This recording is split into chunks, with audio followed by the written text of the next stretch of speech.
موسم چار ہیں: موسم سرما، موسم گرما،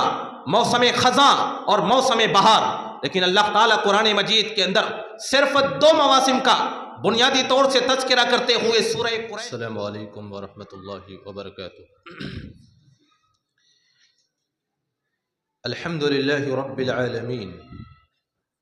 والصلاة والسلام على رسوله محمد وعلى آلہ وصحبہ اجمعین، اما بعد، فاعوذ باللہ من الشیطان الرجیم، بسم اللہ الرحمن الرحیم، ان فی خلق السماوات والارض واختلاف اللیل والنہار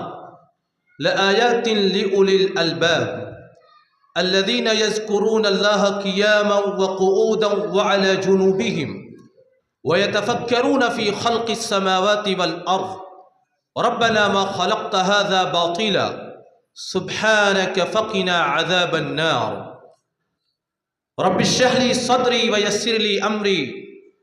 واحلل عقدة من لساني يفقهوا قولي سبحانك لا علم لنا الا ما علمتنا انك انت العليم الحكيم۔ علماء گرامی قدر، عزیز طلبہ، نوجوانوں اور بزرگوں، اللہ تعالیٰ نے اپنی اس عظیم الشان کائنات میں بہت ساری ایسی چیزیں رکھی ہیں جو اللہ کی قدرت، اس کی عظمت اور اس کی وحدانیت کی واضح دلیل ہیں۔ اس کائنات کے اندر یہ زمین، یہ آسمان، یہ ستارے اور سیارے، یہ کہکشاں اور گیلیکسیاں، یہ فضائے بسیط اور فضائے بسیط میں اڑنے والے پرندے، دریا اور دریا میں تیرنے والی مچھلیاں، جنگلات اور جنگلات میں رہنے والے درندے اور جانور، یہ ساری کی ساری چیزیں اللہ تعالیٰ کی قدرت، اس کی عظمت، اس کی وحدانیت کی واضح دلیل ہیں۔ انہی دلیلوں میں سے، انہی نشانیوں میں سے، قدرت کے انہی مظاہروں میں سے ایک اہم نشانی اور ایک اہم مظہر موسم کی تبدیلی بھی ہے۔ دنیا کے اندر جب موسم تبدیل ہوتا ہے تو یہ اس بات کی اطلاع ہے کہ اس کائنات کا کوئی حاکم ہے، اس کائنات کے اندر کوئی تصرف کرنے والا ہے جو گرمی کے موسم کو ٹھنڈی کے موسم میں اور ٹھنڈی کے موسم کو گرمی کے موسم میں تبدیل کر دیتا ہے۔ اللہ تعالیٰ قرآن مجید کے اندر ان ساری چیزوں کی تبدیلیوں کے بارے میں ارشاد فرماتے ہوئے کہتا ہے: ان فی خلق السماوات والارض واختلاف اللیل والنہار لآیات لأولی الالباب، زمین و آسمان کی پیدائش میں، دن اور رات کی تبدیلیوں میں نشانیاں ہیں ان لوگوں کے لیے جن کے پاس لب ہے، جن کے پاس بھیجا ہے، جن کے پاس سوچنے اور سمجھنے کی صلاحیت ہے۔ ایک دوسرے مقام کے اوپر اللہ تعالیٰ ارشاد فرماتا ہے: یقلب اللہ اللیل والنہار ان فی ذلک لعبرۃ لأولی الالباب۔ اللہ تعالیٰ دن اور رات کو تبدیل کرتا ہے، دن اور رات کی ان تبدیلیوں میں عبرت ہے، نصیحت ہے، درس ہے ان لوگوں کے لیے جن کے پاس بصیرت و بصارت ہے۔ قرآن مجید کی اس آیت کریمہ کی تفسیر میں علامہ عبد الرحمن بن ناصر السعدی اپنی تفسیر سعدی کے اندر لکھتے ہیں: من حق الى برد ومن برد الى حرق ومن لیل الى نہار ومن نہار الى لیل یدیل الایام بین عبادہ۔ اللہ تعالیٰ موسموں کو چینج کرتا ہے، گرمی کے موسم کو تبدیل کر کے سردی کا موسم لا دیتا ہے، سردی کے موسم کو تبدیل کر کے اللہ تعالیٰ گرمی کا موسم لا دیتا ہے، دن کو تبدیل کرتا ہے اور اسے رات میں بدل دیتا ہے، رات کو چینج کرتا ہے اور اسے دن میں بدل دیتا ہے۔ یہ اللہ تعالیٰ کی قدرت کی علامت، یہ اللہ تعالیٰ کی وحدانیت کی دلیل ہے۔ ان فی ذلک لعبرۃ لأولی الالباب۔ جو مواسم ہم دنیا میں دیکھتے ہیں بنیادی طور سے تو موسم چار ہیں: موسم سرما، موسم گرما، موسم خزاں اور موسم بہار۔ لیکن اللہ تعالیٰ قرآن مجید کے اندر صرف ارشاد فرماتا ہے: لإلاف قریش إيلافهم رحلة الشتاء والصيف فليعبدوا رب هذا البيت الذي أطعمهم من جوع وآمنهم من خوف۔ ہم نے قریش کو اس بات کی قدرت دی تھی، ہم نے قریش کو اس بات کے لیے آمادہ کر لیا تھا، ہم نے قریش کو اتنا مانوس کر لیا تھا کہ وہ گرمی کے موسموں میں بھی تجارتی قافلوں کو لے کر کے جاتے تھے اور سردی کے موسم میں بھی تجارتی قافلوں کو لے کر کے جاتے تھے۔ قریش کا طریقہ کار یہ تھا کہ جب قریش کے اندر، جب مکے کے اندر فاقہ کشی کرنے پر لوگ مجبور ہوئے تو یہ طے کیا گیا کہ گرمی اور سردی کے موسموں میں تجارتی قافلوں کو لے کر کے جایا جائے، اور جو فوائد حاصل ہوں مکے کے کمزور مسلمانوں کے اوپر، ان تجارتی قافلوں سے حاصل ہونے والے فوائد کو مظلوموں، بے کسوں اور بیواؤں کے اوپر خرچ کیا جائے۔ چنانچہ قریش کے لوگ گرمی کے موسم میں یمن کی جانب، ٹھنڈا علاقہ ہے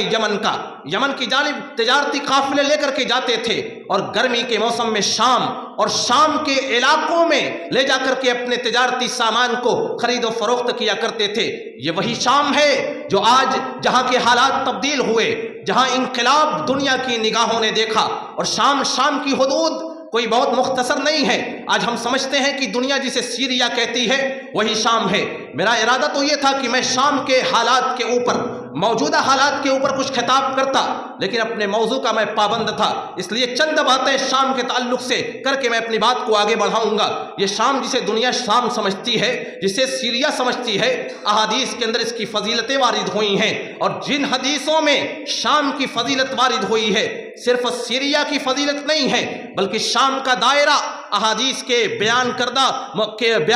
بیانیے کے مطابق شام کا دائرہ بہت وسیع ہے۔ اس شام کے اندر ترکیہ بھی آتا ہے، اس میں سائپرس بھی داخل ہے، ان میں اردن بھی داخل ہے، اس میں لبنان بھی داخل ہے، اس میں فلسطین بھی داخل ہے، اس میں موجودہ اسرائیل بھی داخل ہے۔ جغرافیہ دانوں نے اور خاص طور سے یاقوت الحموی نے اپنی کتاب معجم البلدان کے اندر لکھا ہے کہ شام کی حدود شروعات ہوتی ہے فرات سے لے کر کے عریش مصر تک، اور جبل طی سے لے کر کے بحیر روما تک شام کی سرحدیں پھیلی ہوئی ہیں۔ بہرحال قریش کے یہ تجارتی قافلے ٹھنڈی کے موسموں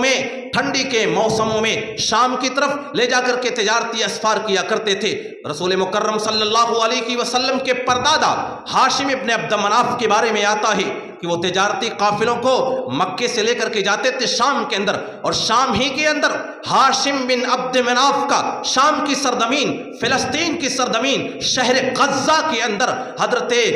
رسول پاک صلی اللہ علیہ وسلم کے پردادا ہاشم بن عبد مناف کا انتقال ہوا، اسی لیے غزہ کا دوسرا نام غزۃ ہاشم بھی کہا جاتا ہے۔ بہرحال قریش کے یہ دو تجارتی قافلے جو گرمی کے اندر اور سردی کے موسموں میں یہ تجارتی اسفار کیا کرتے تھے، اللہ تعالیٰ ارشاد فرماتا ہے لإلاف قریش ایلافہم رحلۃ الشتاء والصیف۔ ہم نے قریش کو اس بات کے لیے مانوس کر لیا تھا، ہم نے قریش کو اتنی قدرت دی تھی کہ وہ گرمی کے موسم میں بھی اور سردی کے موسموں میں بھی بڑی آن بان کے ساتھ، بڑی شان کے ساتھ، بڑے امن و امان کے ساتھ وہ اپنے تجارتی قافلوں کو لے کر کے جایا کرتے تھے۔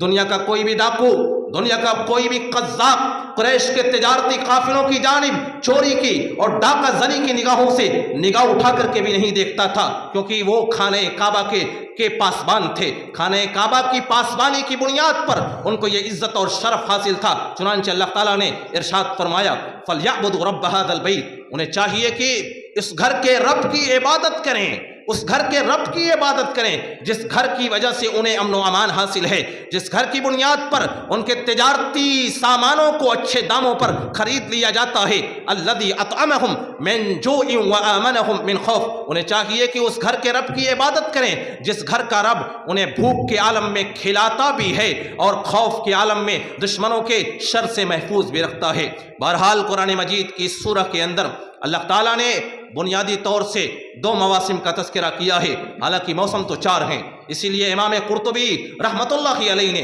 اپنی تفسیر قرطبی کے اندر لکھا ہوا ہے، امام مالک کا یہ قول نقل کیا ہے کہ دنیا کے اندر بنیادی طور سے موسم دو ہی ہیں، ایک موسم سرما اور دوسرا موسم گرما۔ موسم خزاں اور موسم بہار ان دونوں مواسم کے اندر داخل اور شامل ہیں۔ آخر دنیا کے اندر موسم کی تبدیلیاں کیسے ہوتی ہیں؟ گرمی کے موسم کیسے سردی کے موسم میں تبدیل ہو جاتے ہیں؟ سردی کا موسم کس طریقے سے گرمی کے موسم میں تبدیل ہو جاتا ہے؟ سائنس کا نظریہ یہ ہے کہ جب سورج زمین سے قریب تر ہوتا ہے، جب سورج زمین سے قریب ہوتا ہے تو زمین کے اوپر گرمی پڑنے لگتی ہے، اور جیسے جیسے سورج اپنے مدار کے اوپر چلتے ہوئے زمین سے دور ہوتا ہے، زمین کے اوپر سردی پڑنے لگتی ہے۔ یہ تو سردی اور گرمی کے ظاہری اسباب ہیں، ظاہری وجوہات ہیں، لیکن نبی کائنات جناب محمد الرسول اللہ صلی اللہ علیہ وسلم نے سردی اور گرمی کے باطنی اسباب کو بھی بیان کیا، اس کے شرعی اسباب کو بھی بیان کیا۔ چنانچہ صحیح البخاری جلد اول اور صحیح مسلم جلد اول کی حدیث کے راوی حضرت ابو ہریرہ رضی اللہ تعالی عنہ، حضرت ابو ہریرہ فرماتے ہیں اللہ کے رسول صلی اللہ علیہ وسلم نے ارشاد فرمایا، اشتکت النار الی ربہا، جہنم نے رب العالمین کے دربار میں شکایت کی اور کہا، یا رب اکل بعضی بعضا، اے میرے رب جہنم کیا یہ عذاب اتنا سخت ہے کہ اس کا بعض حصے کو کھا رہا ہے؟ فأذن لها بنفسین، اللہ تعالیٰ نے جہنم کو سال میں 2 مرتبہ سانس لینے کی اجازت دی، 2 بار سانس لینے کی اجازت دی۔ نفس فی الصیف، ایک بار اللہ تعالیٰ نے گرمی کے موسم میں سانس لینے کی اجازت دی، اور جہنم کا طبقہ ناریہ گرمی کے موسم میں سانس لیتا ہے، جس کی بنیاد پر دنیا کے اندر گرمی پڑنے لگتی ہے۔ اسی لیے نبی کائنات جناب محمد رسول اللہ صلی اللہ علیہ وسلم نے ارشاد فرمایا کہ اذا کان شدت الحر، جب گرمی شدید پڑنے لگ جائے فابردوا بالصلاۃ، تو نماز کو ٹھنڈی کر کے پڑھو، نماز کو ظہر کی نماز کو مؤخر کر کے پڑھو۔ فإن شدت الحر من فیح جہنم، کیونکہ گرمی کی شدت جہنم کے سانس لینے کی وجہ سے ہوتی ہے۔ اللہ تعالیٰ جہنم کو سانس لینے کا حکم دیتا ہے، اور گرمی کا موسم جہنم سانس لیتی ہے اور گرمی کا موسم شروع ہو جاتا ہے، اور اس طریقے سے اللہ تعالیٰ بندوں کو یاد دلاتا ہے دنیا کے اندر کہ یہ گرمی جس کی شدت کو تم برداشت نہیں کر پاتے، اے سی کا استعمال کرتے ہو، ٹھنڈے پانیوں کا استعمال کرنے لگتے ہو، ٹھنڈے مشروبات کا استعمال شروع ہو جاتا ہے، واٹر کولر جگہ جگہ نصب ہو جاتے ہیں، یہ ساری چیزیں، فین اور کولر کا استعمال ہونے لگتا ہے، یہ ساری چیزیں گرمی کے موسموں میں تم اپناتے اور اختیار کرتے ہو۔ لیکن یاد کرو جہنم کے اس عذاب کو منافقین نے آپس میں کہا تھا، لا تنفروا فی الحر، کہ گرمی کے اس موسم میں تم جہاد کے لیے نہ نکلو۔ رسول پاک صلی اللہ علیہ وسلم نے جب مدینے کے اندر صحابہ کرام کو جہاد کے لیے اکسایا اور تیار کیا اور کہا جہاد کے لیے چلنا ہے، تو منافقین نے آپس میں کہا لا تنفروا فی الحر، گرمی کے اس موسم میں تم کسی بھی جہاد میں شریک نہ ہونا۔ آپس کی یہ باتیں منافقین کی تھیں۔ اللہ تعالیٰ نے ارشاد فرمایا، قل نار جہنم اشد حرا، اے نبی آپ کہہ دیجئے کہ جہنم کی آگ اس سے بھی کہیں زیادہ سخت ہے۔ دنیا میں جو گرمی پڑتی ہے یہ جہنم کے سانس لینے کی بنیاد پر ہے، اور اللہ تعالیٰ اس گرمی کی وجہ سے جہنم کے عذاب کو یاد دلاتا ہے کہ دنیا میں تو تم سارے ٹھنڈے مشروبات استعمال کر لیتے ہو، ساری ٹھنڈی چیزوں کو اختیار کر لیتے ہو، لیکن جہنم کی وہ آگ دنیا کے اس گرمی سے اور دنیاوی آگ سے 70 گنا زیادہ سخت ہوگی۔ چنانچہ صحیح مسلم کی ایک روایت میں آتا ہے اللہ کے رسول صلی اللہ علیہ وسلم نے ارشاد فرمایا، نار ہذہ التی یوقد ابن آدم، یہ آگ جسے دنیا میں ایک انسان جلاتا ہے، جزء من 70 جزءا من نار جہنم، یہ جہنم کی آگ کا 70واں حصہ ہے، جہنم کی آگ کا 70واں حصہ ہے۔ فإنها فضلت، کہا جہنم کی جو آگ ہے دنیاوی آگ سے 69 گنا زیادہ بڑھ کر کے ہے۔ صحابہ کرام نے کہا اللہ کے رسول صلی اللہ علیہ وسلم، دنیا کی آگ انسانوں کو جلانے کے لیے کافی ہے۔ آپ نے کہا کہ ہاں کافی ہے، لیکن جہنم کی آگ دنیا کی آگ سے 69 گنا زیادہ سخت ہوگی، ایک بار میں پورا جسم بھسم ہو کر کے رہ جائے گا۔ بہرحال تو اللہ تعالی گرمی کے ذریعے سے، موسم گرما کے ذریعے سے جہنم کے عذاب کو یاد دلانا چاہتا ہے، اور سردی کے ذریعے سے حدیث جو میں نے پڑھی تھی صحیح البخاری اور صحیح مسلم کی، حضرت ابو ہریرہ فرماتے ہیں اللہ تعالیٰ نے جہنم کو 2 بار سانس دینے کی اجازت دی تھی، نفس فی الصیف، ایک بار تو گرمی میں، ونفس فی الشتاء، ایک بار ٹھنڈک کے موسم میں۔ جب جہنم ٹھنڈک کے موسم میں سانس لیتی ہے تو دنیا کے اندر سخت ٹھنڈی پڑنے لگتی ہے۔ اللہ کے رسول صلی اللہ علیہ وسلم ارشاد فرماتے ہیں فشدت ما تجدون من البرد من زمہریرہا، جو ٹھنڈی کی شدت محسوس کرتے ہو یہ جہنم کے عذاب زمہریر کا ایک حصہ ہے۔ اور اللہ تعالیٰ ٹھنڈی کی شدت سے یاد دلانا چاہتا ہے جہنم کے اس عذاب زمہریر کو جس کے بارے میں حضرت عبداللہ ابن عباس رضی اللہ تعالی عنہ ارشاد فرماتے ہیں الزمہریر ہوا شدت البرد، زمہریر وہ ٹھنڈک کی وہ شدت ہوگی الذی یصدع العظام بردھا، کہ جب جہنم کے اندر ایک جہنمی کو ڈالا جائے گا، اس کے طبقہ زمہریریہ میں ڈالا جائے گا تو اس کا گوشت جم جائے گا، اس کی ہڈیاں جم جائیں گی، اور جہنم کی یہ عذاب، جہنم کی یہ ٹھنڈک اس کے گوشت کو توڑ دے گی، اس کی ہڈیوں کو توڑ دے گی، گوشت ٹوٹ ٹوٹ کر کے زمین کے اوپر گرنے لگ جائے گا۔ ایک دوسری روایت کے اندر حضرت عبداللہ ابن عباس رضی اللہ تعالی عنہ فرماتے ہیں، چونکہ میرے پاس وقت بہت مختصر ہے اس لیے جلدی میں اپنی باتیں رکھنا چاہتا ہوں۔ حضرت عبداللہ ابن عباس رضی اللہ تعالی عنہ فرماتے ہیں ایک جہنمی کو جب جہنم میں ڈالا جائے گا، جہنم کی آگ کی شدت کی بنیاد پر وہ ٹھنڈی ہواؤں کا مطالبہ کرے گا، جہنم کے طبقہ زمہریریہ کو کھول دیا جائے گا، اور فیغاسون بریح باردۃ، ٹھنڈی ہوائیں اس کو دی جائیں گی، اور جب ٹھنڈی ہوائیں اس کے جسموں پر پڑیں گی ہڈیاں ٹوٹنے لگیں گی، ہڈیاں چرچرانے لگ جائیں گی۔ اس کے بعد پھر وہ کہے گا کہ مجھے آگ کا عذاب دیا جائے، مجھے آگ تاپنے کے لیے دیا جائے، پھر اٹھا کر کے اسے آگ کے عذاب کے اندر ڈال دیا جائے گا، پھر اس کا جسم جھلسنے لگ جائے گا، پھر وہ کہے گا مجھے ٹھنڈی کے عذاب میں ڈالو۔ اس طریقے سے ایک بندہ جہنم کے آگ کے عذاب کے اندر اور ٹھنڈک کے عذاب کے اندر حیران اور سرگردہ ہوگا۔ بہرحال بتانے کا مقصد یہ ہے کہ یہ حدیث جہاں ایک طرف ٹھنڈی اور سردی کی آمد کے باطنی اسباب کو بیان کرتی ہے، وہیں پر یہ حدیث بتاتی ہے کہ جہنم میں دونوں قسم کے عذابات ہوں گے۔ حافظ ابن حجر نے صحیح البخاری کی شرح فتح الباری کے اندر ایک اعتراض درج کیا اور اس اعتراض کا جواب بھی لکھا، وَاسْتُشْكِلَ وَجُودُهُ فِي النَّارِ، جہنم کے اندر صرف آگ ہی آگ ہوگی، اس آگ کے اندر ٹھنڈک کے عذاب کا موجود ہونا یہ بڑا محال نظر آتا ہے۔ یہ اجتماع الضدین ہے، آگ اور ٹھنڈک ایک دوسرے کی ضد ہیں، اجتماع الضدین محال ہوا کرتا ہے، دو اپوزٹ چیزیں اکٹھا نہیں ہو سکتی ہیں۔ حافظ ابن حجر نے کہا فَأَجَابَ الْعُلَمَاء، علماء نے اس بات کا جواب، اس اعتراض کا جواب یہ دیا ہے کہ وَإِنَّ لِلنَّارِ طَبَقًا وَلِلزَّمْهَرِيرِ طَبَقًا، جہنم کے اندر آگ کا الگ طبقہ ہوگا، آگ کے عذاب کا الگ حصہ ہوگا، اور جہنم کے اندر ٹھنڈک کے عذاب کا الگ حصہ ہوگا۔ بہرحال اللہ تعالیٰ اس ٹھنڈی کے ذریعے سے ہمیں جہنم کے عذاب زمہریر کو یاد دلانا چاہتا ہے۔ نبی کائنات جناب محمد رسول اللہ صلی اللہ علیہ وسلم نے اور شریعت اسلامیہ نے ٹھنڈی کے موسم میں جو مشکلات درپیش آتی ہیں، جو دقتیں درپیش آتی ہیں، ان دقتوں کا، ان مشکلات کا شریعت نے حل بھی پیش کیا۔ چنانچہ سب سے بڑی مشکل، سب سے بڑی دقت، سب سے بڑا مسئلہ ٹھنڈی کے اس موسم میں غسل کا آتا ہے کہ ایک بندہ غسل جنابت کیسے کرے۔ سخت ٹھنڈی کی رات ہے، کڑاکے کی ٹھنڈی ہے، اور بندہ غسل جنابت کرنا ہے ایک بندہ مومن کو،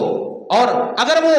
اس کنڈیشن میں ہے، اس کیفیت میں ہے کہ وہ ٹھنڈے پانی سے غسل کر لے، تو ٹھنڈا پانی اور ٹھنڈے پانی سے غسل کرنے کے نتیجے میں وہ موت اور موت کے دہانے پر پہنچ جائے، یا بہت ہی بڑا نقصان دہ اسے مرد لاحق ہو جائے۔ اگر اس کیفیت میں ہے تو حضرت عبداللہ ابن عمرو ابن العاص رضی اللہ تعالی عنہ کی ایک روایت سنن ابی داؤد کے اندر حضرت عمرو ابن العاص فرماتے ہیں کہ احتلمت فی لیلۃ باردۃ فی غزوۃ ذات السلاسل، غزوہ ذات السلاسل کے اندر ایک ٹھنڈی رات میں مجھے احتلام ہوا، میں جنوبی ہو گیا، جنابت کی حالت میں میں نے محسوس کیا کہ اگر میں غسل کر لیتا ہوں اس ٹھنڈے پانی سے تو میں موت کے منہ میں پہنچ جاؤں گا، میں ہلاک ہو جاؤں گا۔ چنانچہ فتیممت ثم صلیت باصحابی، میں نے تیمم کیا، اپنے ساتھیوں کو نماز فجر ادا کی، دربار نبوی میں میرے ساتھی جب پہنچے پورا ماجرا بیان کیا، رسول پاک صلی اللہ علیہ وسلم نے مجھ سے سوال کیا اے عمرو ابن العاص صلیت باصحابک وانت جنب، جنابت کی حالت میں بغیر غسل کیے ہوئے تم نے اپنے ساتھیوں کو نماز پڑھا دی۔ حضرت عبداللہ ابن عمرو ابن العاص رضی اللہ تعالی عنہ نے فرمایا کہ اللہ کے رسول صلی اللہ علیہ وسلم، میں نے قرآن مجید کی وہ آیت کریمہ پڑھی ہے لا تقتلوا انفسکم ان اللہ کان بکم رحیما، اپنے نفسوں کو